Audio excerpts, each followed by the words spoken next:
Hello guys, तो आज हम ले आए हैं बॉडी फ्लूइड्स एंड सर्कुलेशन का दूसरा पार्ट, जिसमें हम डिस्कस करेंगे ब्लड ग्रुप्स। ब्लड ग्रुप्स देखो, तो चलिए स्टार्ट करते हैं। तो ब्लड ग्रुप्स देखो, एबीओ सिस्टम और आरएच सिस्टम है।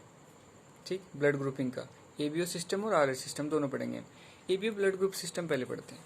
एबीओ ब्लड ग्रुप सिस्टम में देखो कि ब्लड ग्रुप कौन कौन से टाइप के होते हैं। आपने सुने होंगे, ए सुना होगा, बी सुना होगा, ओ, ए, बी, चार चार सुने होंगे। ठीक, चार ही होते हैं। ठीक है, तो भाई एबीओ ब्लड ग्रुप सिस्टम है, वो डिस्कवर किसने किया? उसका नाम जरूरी है भाई, नीट वीट में पूछते हैं ये लोग। तो कार्ल लैंडस्टीनर जो है उसका नाम है। कार्ल लैंडस्टीनर सर ने डिस्कवर किया था एबीओ ब्लड ग्रुप सिस्टम। ठीक है, और कब किया था? 1900 एडी। ये भी जरूरी है, कभी कभी आ जाता है, याद करना सही है। और देखो, ये इंपॉर्टेंट चीज है कि एबी ब्लड ग्रुप सिस्टम किसने डिस्कवर किया था? ये जो नाम लिखा है, डिकेस्टेलो एंड स्टर्ली, डिकेस्टेलो एंड स्टर्ली ने। ठीक है, दो ने। अब कंफ्यूजिंग है, इन्होंने क्या किया था? कार्ल लैंडस्टीनर ने क्या किया था? ABO blood group system, ABO blood grouping system. और एबी ब्लड ग्रुप सिस्टम किसने किया था? डेकेस्टेलो एंड स्टर्ली ने। ठीक, अब हम समझते हैं कि ये ब्लड ग्रुपिंग होती कैसे है, क्या कैसे होती है, हम लोग पूरा समझते हैं। ठीक है, तो आरबीसी है, मान लो आप ब्लड में आरबीसी होता है। आरबीसी की जो लेयर है, मैंने ये लेयर बनाई हुई है। ठीक है, ये लेयर बनाई है, आउटर लेयर, मेम्ब्रेन बनाई है, प्लाज्मा मेम्ब्रेन। उसमें आपने पढ़ा होगा कि प्रोटीन होते हैं। तो प्रोटीन के ऊपर जो है ना, कुछ एंटीजन लगे होते हैं। ठीक, आरबीसी की बात कर रहा हूँ मैं, आरबीसी के ऊपर एंटीजन लगे होते हैं। अब वो एंटीजन दो टाइप के हो सकते हैं, या तो ए एंटीजन होगा वो, या बी एंटीजन होगा। और एंटीजन को ग्लाइकोप्रोटीन भी कहते हैं। ठीक है, तो एंटीजन को ग्लाइकोप्रोटीन, एंटीजन और ग्लाइकोप्रोटीन एक ही बात है। ठीक है, तो दो एंटीजन हो सकते हैं, ए या B, two kinds of antigen, या ग्लाइकोप्रोटीन कह लो। और इनका एक और नाम है, देखो कितने, तीन नाम हो गए। एग्यूल एग्यूलोटोनोजेंस, एग्यूलोटेनोजेंस, हाँ एग्यूलोटेनोजेंस, इनका ये भी इनका ही नाम है, एंटीजन का ही नाम है। ठीक है, अब देखो आरबीसी पे प्रेजेंट होता है ऑन द आरबीसी सरफेस, वही मैंने कहा, मेम्ब्रेन पे। ठीक है, अब देखो inheritance of blood grouping. Blood group देखो, इट शोज मल्टीपल एलिज्म। जो ब्लड ग्रुप है ना, वो मल्टीपल एलिज्म दिखाता है। जैसे तीन एलील होते हैं, आई ए, आई बी और I D, I O sorry. ठीक, तो आई ए और आई बी तो डोमिनेंट है, और आई ओ रेसेसिव है। तो इन्हें याद कर लो कि आई ए और आई बी क्या है? डोमिनेंट है, और आई ओ क्या है? रेसेसिव है। अब जीनोटाइप की बात करें तो जीनोटाइप कितने पॉसिबल है?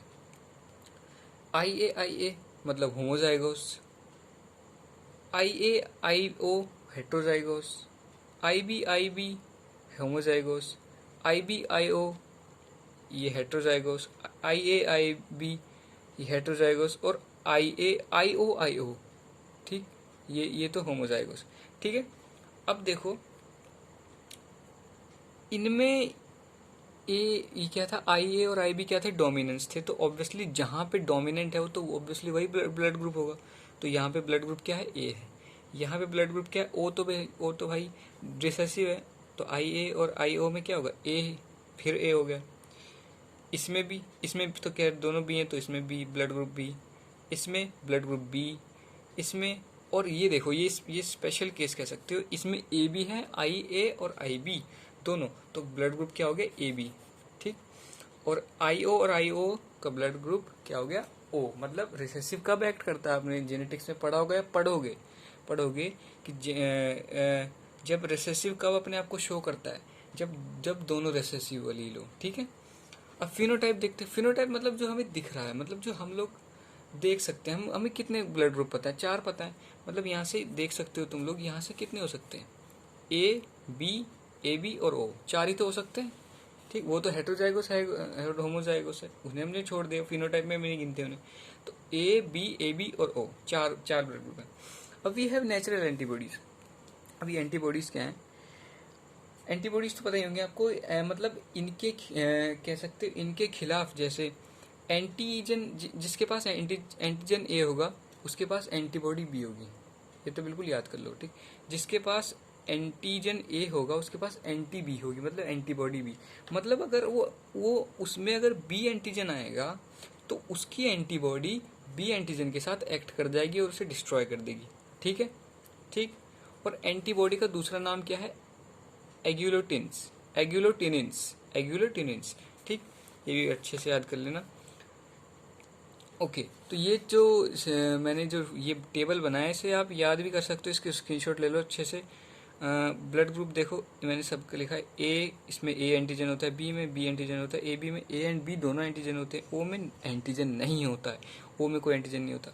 अब ए में एंटी बी होता है, बी में एंटी ए होता है, ए बी में नो एंटीबॉडी। तो देखो यहीं से पता चलता है कि ए बी यूनिवर्सल रेसिपेंट है, मतलब वो उसके पास एंटीबॉडी है ही नहीं ना। उसमें चाहे तुम ए डालो, ओ डालो या बी डालो, कुछ फर्क नहीं पड़ेगा उसे, उसके पास एंटीबॉडी नहीं है, कोई एक्ट नहीं करेगा, ठीक, कोई रिएक्शन नहीं होगा। और ओ के पास दोनों है। अब तो ओ के पास दोनों है, एंटी ए भी है और एंटी बी है, तो ये डोनर हो सकता है, यूनिवर्सल डोनर। ठीक, इसके पास कोई एंटीजन नहीं है ना। ठीक, आगे बढ़ते हैं।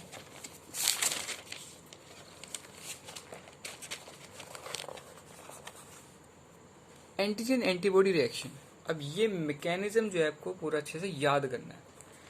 देखो, अगर मिसमैच हुआ, मान लो किसी पेशेंट है, उसको गलत ब्लड चढ़ा दिया, ठीक, चढ़ाना था ए, चढ़ा दिया बी, ठीक, ऐसा कुछ हो गया, तो देखो इसमें इस कंडीशन में क्या होगी? Clumping of RBC, RBC clump कर जाएंगे, आरबीसी रप्चर, आरबीसी का रप्चर हो जाएगा, फट जाएंगे। अब क्या होगा? आरबीसी की कमी से हीमोग्लोबिन की कमी होगी, हीमोग्लोबिन की कमी से एनीमिया होता है, आपने पढ़ा होगा। तो एनीमिया और जॉन्डिस होता है बिलिरुबिन के ओवरलोड से, ये भी होता है। तो जॉन्डिस और एनीमिया, ये जो डिजीज है ना दोनों, ये अच्छे से याद कर लो। क्या होता है कि क्लम्पिंग ऑफ आरबीसी में एनीमिया और जॉन्डिस हो जाता है, और वो किससे होती है? मिसमैच, एंटीजन एंटीबॉडी रिएक्शन में।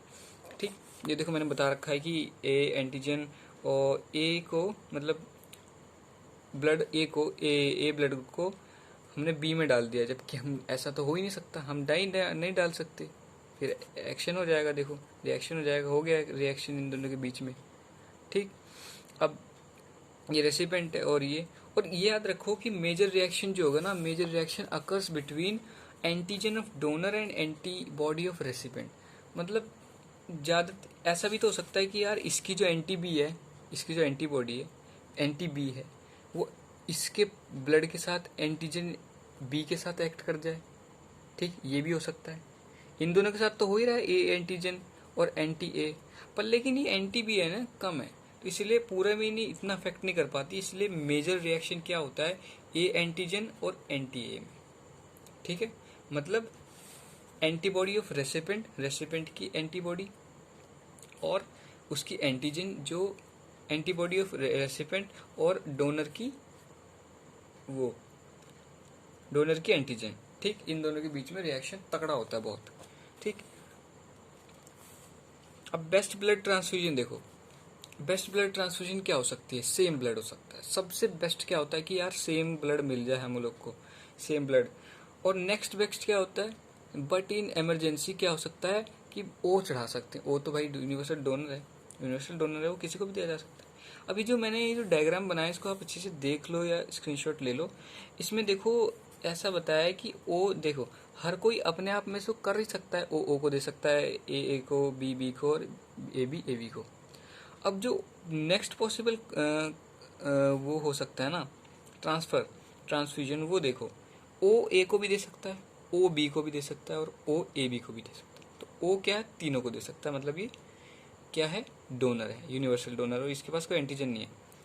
ए सिर्फ ए बी को दे सकता है, और बी ए बी को दे सकता है बस। ठीक है, तो ए बी को सब दे सकते हैं, इसलिए यूनिवर्सल रेसिपिएंट है। ठीक, तो इसे याद कर लो, नोट कर लो या फिर स्क्रीनशॉट ले लो। नेक्स्ट पढ़ते हैं हम लोग एबीओ इनकम्पेटिबिलिटी। अब ये चीज़ इंपॉर्टेंट है। देखो मान लो मदर का ब्लड ग्रुप मान लो ओ है, और फीटस का ए है या बी है या ए बी है। ठीक, ऐसा है। तो क्या होता है कि ओ में जो वो होती है ना एंटीबॉडी, एंटी ए और एंटी बी, वो प्लेसेंटा को पास कर जाती हैं। ठीक, देखो ये मैंने लिखा भी है कि anti A and anti B are IgM type, मतलब वो लोग प्लेसेंटा को क्रॉस, मतलब फीटस से बाहर नहीं आ सकते, पर लेकिन फीटस के अंदर जा सकते हैं। मतलब देखो आईजीजी टाइप की होती है anti A and anti B of blood group O, मतलब ओ की जो blood group O blood group के जो एंटी ए है और एंटी बी है वो आईजीजी टाइप की होती है, मतलब कैन पास प्लेसेंटा को भी क्रॉस कर जाएंगी वो। ठीक, प्लेसेंटा को भी क्रॉस कर जाएंगी और बेबी को अफेक्ट कर देंगे, फीटस को अफेक्ट कर देंगे। अब देखो क्या होता है, सेम क्या क्या बोला था, ये मिसमैच का केस हो गया। ठीक, ये मदर का है और मदर की एंटी ए और एंटी बी प्लेसेंटा के थ्रू चले गए फीटस के पास। फीटस का या हमने मान लिया ए है या बी है या ए बी है, क्या होगा, क्लम्पिंग ऑफ आरबीसी होगी, फीटल एनीमिया होगा, जॉन्डिस होगा। पर लेकिन ये जो डिजीज़ है ना, ये जो ये जो एनीमिया और जॉन्डिस हुआ है ना, ये कंडीशन बहुत ही वो होती है, माइंड कह सकते हैं माइल्ड होती है बहुत ही, इतना ज़्यादा अफेक्ट नहीं करती फीटस को ये वाली कंडीशन, इस वाली में। ठीक, और इसको जो है ना क्या कहते हैं, हेमोलिटिक डिजीज ऑफ न्यूबॉर्न। तो हेमोलिटिक डिजीज ऑफ न्यूबॉर्न अगर कोई पूछे क्या होती है तो कह देना फीटल एनीमिया एंड जॉन्डिस, जो कि होता ही है। ठीक, but this anaemia and jaundice are mild is and are cured after 1 और 2 वीक्स। तो खुद ही वो क्योर हो जाते हैं अपने आप ही। ठीक, अपने आप ही क्योर हो जाते हैं, है ना, ये इसमें कोई वो नहीं है। RH ब्लड ग्रुप सिस्टम, ये जो है इम्पोर्टेंट है, बहुत ज़्यादा इम्पोर्टेंट है। RH blood group system discovered by Landsteiner and Wiener, नाम बिल्कुल याद रख लो क्या, लैंडस्टीनर एंड वीनर, और 1940 AD में। ठीक, अब डिस्कवर्ड इन रीसस मंकी, किस में डिस्कवर था, सबसे पहले किस में डिस्कवर किया था, रीसस मंकी में डिस्कवर किया था। और आरबीसी पे क्या होता है, एक एंटीजन होता है RH। ठीक, ऑल्सो कॉल्ड डी एंटीजन। और डी एंटीजन क्यों कह रहे हैं उसको, क्योंकि वो कंट्रोल होता है डी जीन इसको कंट्रोल करता है। ये चीज़ तो मुझे लगता है अभी समझ नहीं आएगी, पर लेकिन आप याद कर लो, रट लो कि डी एंटीजन जो है, डी एंटीजन भी कहते हैं RH एंटीजन को, और RH एंटीजन आरबीसी पे मिलता है। और सबसे पहले हमने डिस्कवर किस पे किया था, ये जो दोनों ने डिस्कवर किस पे किया था, रीसस मंकी पे। ठीक, ये RH एंटीजन किसी के पे नहीं होता है, किसी पे नहीं होता है, मतलब जिसके पे बोलते हो ना O पॉजिटिव O नेगेटिव, तो पॉजिटिव वाले के पास ये है RH एंटीजन और नेगेटिव वाले के पास नहीं है। ठीक, नेक्स्ट आगे बढ़ते हैं। देखो, if RH antigen is present on RBC, ये देखो मेरे वही लिखा है कि अगर प्रेजेंट है तो RH पॉजिटिव, और ये देखो जो RH नेगेटिव पॉपुलेशन है ना, वो सिर्फ 15% है टोटल पॉपुलेशन की, और जो RH पॉजिटिव 85% है। तो ज़्यादातर पॉजिटिव वाले लोग मिलेंगे आपको, ठीक है, उनके पास है। There can be 8 types of blood group. अब आप देखो 8 टाइप ऑफ ब्लड ग्रुप हो सकते हैं अगर हम RH को भी कंसिडर करें, RH फैक्टर को, A plus, B plus, AB plus, है ना, मतलब A positive, B positive, AB positive, O positive, A negative, B negative, AB negative, O negative. ठीक, अब देखो, no natural antibody formation against RH antigen. RH antigen के against कोई natural body formation नहीं होता है, नेचुरल एंटीबॉडी फॉर्मेशन नहीं होता, मतलब पहले से नहीं होता है। पर लेकिन अगर हम लोग किसी को दें, जैसे नेगेटिव वाला ब्लड या फिर पॉजिटिव वाला ब्लड नेगेटिव को चढ़ाया जा रहा है, ठीक, पॉजिटिव वाला ब्लड नेगेटिव को चढ़ाया जा रहा है, तो वो इसके खिलाफ एंटीबॉडी बनाएगा। मतलब समझ रहे हो कि ये जो एंटीबॉडी है नेचुरल नहीं है, पहले से नहीं है, आने के बाद बनाएगा। RH फैक्टर उसको दिखा तो बनाएगा, पहले से नहीं है। ठीक, अब देखो मैंने 2 केस समझा रखे। एक बार क्या हो रहा है कि RH नेगेटिव को RH नेगेटिव ब्लड को RH पॉजिटिव में दिया जा रहा है, ट्रांसफ्यूजन हो रही है। अब इसमें नो प्रॉब्लम है, क्यों? क्योंकि RH नेगेटिव में RH एंटीजन नहीं है। अब ये RH पॉजिटिव के पास जाएगा, उसमें जाएगा, तो तो RH पॉजिटिव वाला ब्लड देखेगा कि इसके पास कोई एंटीजन नहीं है, मतलब हमें कुछ बनाने की जरूरत नहीं, और RH पॉजिटिव के पास तो खुद एंटीजन है। तो अगर ये RH पॉजिटिव और RH पॉजिटिव का भी ट्रांसफ्यूजन होता ना, जब भी कोई दिक्कत नहीं थी, क्योंकि उन्हें पता है उनके पास एंटीजन है, उन्हें एंटीबॉडी बनाने की क्या जरूरत है जब उनके पास खुद के पास है, सेम सेम है। इसके पास तो कुछ भी ऐसा अलग है नहीं, इसके पास तो RH भी नहीं है। ठीक है, अब ये केस जो है ना, ये इंपॉर्टेंट है, ये तो बहुत इंपॉर्टेंट है ये केस देखो, इसमें क्या हो रहा है कि RH पॉजिटिव ब्लड को RH नेगेटिव में डाला जा रहा है। ट्रांसफ्यूजन कैसे हो रही है, RH पॉजिटिव को RH नेगेटिव। अब देखो RH नेगेटिव में तो RH एंटीजन है नहीं, RH एंटीबॉडी भी नहीं है।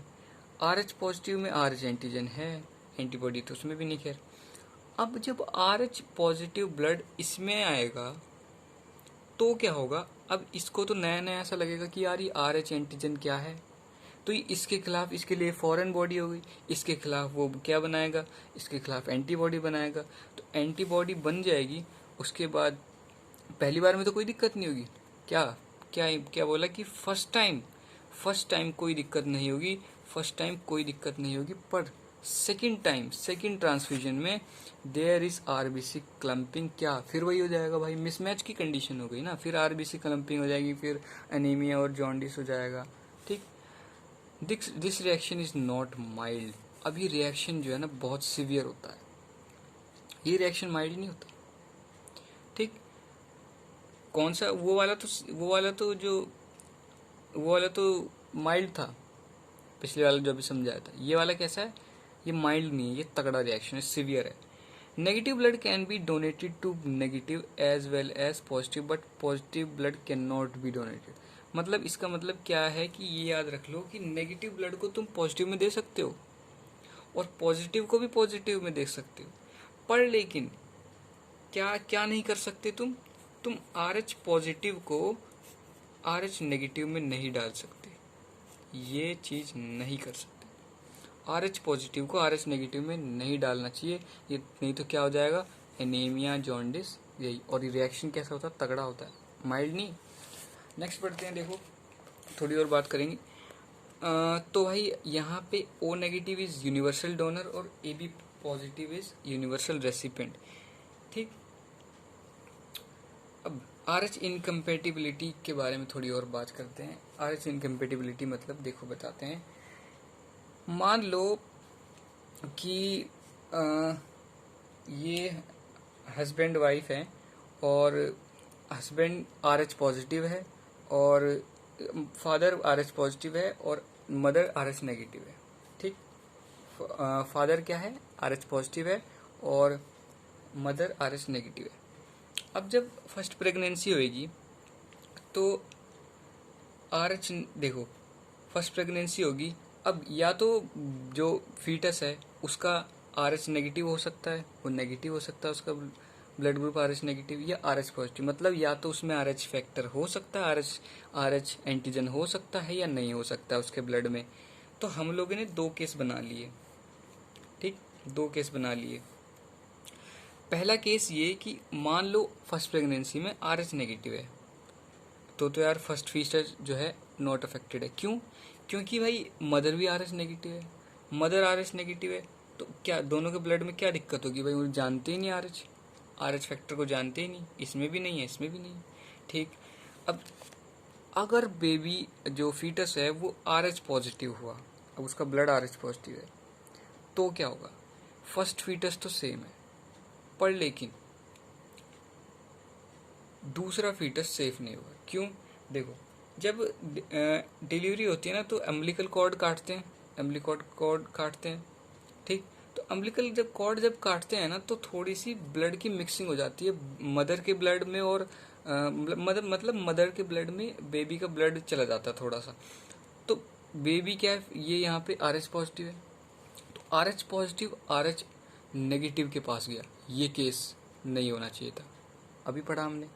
अब ये केस हो गया, इसका मतलब मदर का इम्यून सिस्टम एंटी RH बनाएगा, एंटीबॉडी बनाएगा, मतलब एंटीबॉडी बनाएगा किसके खिलाफ, RH की। ठीक है, ये हो जाएगा। मतलब फर्स्ट तो सेम है, फर्स्ट तो सेफ है, फर्स्ट फीटस तो उसको दो तो निकल गया, कोई दिक्कत नहीं। अब सेकंड प्रेगनेंसी में देखो दिक्कत आएगी। सेकंड प्रेगनेंसी को डिस्कस करते हैं। सेकंड प्रेगनेंसी में दिक्कत आएगी। देखो सेकंड प्रेगनेंसी में क्या होगा, RH नेगेटिव तो फिर वही यार, RH नेगेटिव तो सेफ है क्योंकि मदर भी RH नेगेटिव है, RH नेगेटिव होगी मदर, और ये भी RH नेगेटिव, तो कोई दिक्कत नहीं। अब अगर सेकंड फीटस भी RH पॉजिटिव हुआ तो क्या होगा, तो भाई रिएक्शन बिटवीन RH एंटीजन, जो RH एंटीजन जो फीटस के पास है और जो फीटस के ब्लड में है, और जो RH एंटीबॉडी बनाई जब मदर के ब्लड ने, वो रिएक्शन हो जाएगा उनके बीच में। ठीक, अब फिर वही केस हो गया, clumping of RBC and severe anaemia and jaundice. Severe है ये कंडीशन, कैसे सीवियर है पता है, ये कंडीशन बहुत सीवियर होती है, इसमें फीटस की डेथ भी हो सकती है। ठीक, फीटस की डेथ भी हो सकती है, सीवियर कंडीशन होती है। और this condition is also known as erythroblastosis. ये थोड़ा इंपॉर्टेंट है, इसको जो नाम है ये एज इट इज रट लो एकदम। इस कंडीशन को क्या कहते हैं, ऐसा हो जाता है तो एरिथ्रोब्लास्टोसिस फीटालिस, एरिथ्रोब्लास्टोसिस फीटालिस। और next all RH positive are unsafe. जो अगले होंगे, अगर वो अगली प्रेगनेंसी होगी उसमें भी अगर RH पॉजिटिव फीटस आया तो वो भी यही सफ़र करेगा, उसमें भी उसकी भी एंटीजन के साथ रिएक्शन होगी।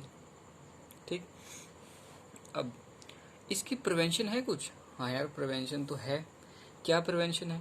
प्रिवेंशन ये है कि आप जो है मदर को at the time of delivery, मतलब या तो डिलीवरी के 72 आवर्स में या जस्ट आफ्टर डिलीवरी, ठीक, ऐसा केस हो गया तो क्या करो, उसके जस्ट बाद तुम फर्स्ट प्रेगनेंसी की बात हो रही है जब मदर के उसमें बना नहीं है, तो क्या करेंगे, मदर को इंजेक्ट कर दो रोगम से। क्या ये नाम होना चाहिए आपको याद, मार्केट में आती है रोगम नाम से, एक एंटीजन है, सॉरी एंटीबॉडी है, किसके खिलाफ है, RH के खिलाफ। आप मदर को रोगम दे दो। तो हमने क्या किया, मदर को पहले से ही रोगम दे दिया, मतलब एंटी-RH दे दी, मतलब मदर के ब्लड में बनने तो वाली थी, हमने उसे पहले दे दी। तो क्या होगा, जो रोगम है एंटीबॉडी, वो पकड़ के उन्हें जो RBC फीटस के RBC है उन्हें मार देगी, खत्म कर देगी उन्हें। Now this antibody will seek out fetal's RBC in mother's blood and destroy them. अब वो जो RH एंटीबॉडी जो हमने डाली है आर्टिफिशियल रोगम, वो तो मार देगी उन्हें, तो ख़त्म। अब क्या होगा कि जो RH एंटीजन नहीं है, मदर के ब्लड में RH एंटीजन बचेगा नहीं, बचेगा क्योंकि फीटल RBC मर गए सारे। हमने एट द डिलीवरी के बाद करा है ना, फीटस तो निकल गया, ठीक, उसके बाद हमने रोगम दे दी। अब